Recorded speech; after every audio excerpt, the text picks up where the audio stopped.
This woman wanted to make herself uglier, so she buried herself at the bottom of an active volcano for 15 years. When scientists discovered her, the woman's body was already covered in mud. However, what was even more strange was that the woman had lost all her memories. When Anna felt somewhat familiar upon seeing the completely blackened woman in front of her, the woman suddenly trembled and shouted a man's name.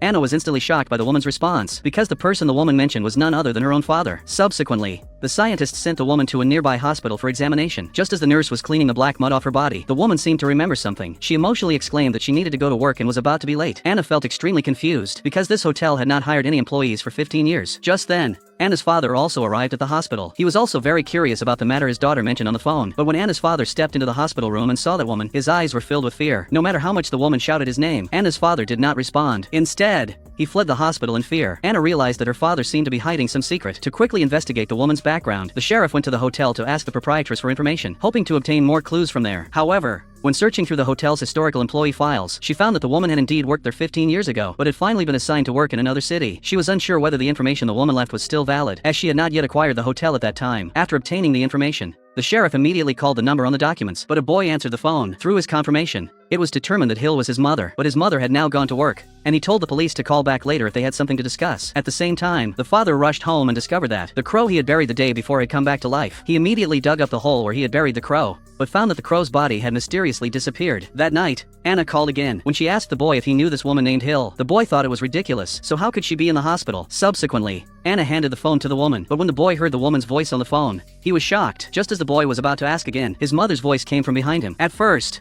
the boy's mother thought it was a prank by the other party, but when she heard the information the woman on the other side said, her expression instantly became very grave. Hurriedly hung up the phone. The next day, while Anna was checking the data in the electrical meter box, she suddenly saw a figure run into the warehouse, but when she walked in to check, she was stunned by what she saw. Due to time constraints, we'll stop here for now. If you want to know the more suspenseful follow-up plot, please watch the original movie, Catra Volcano.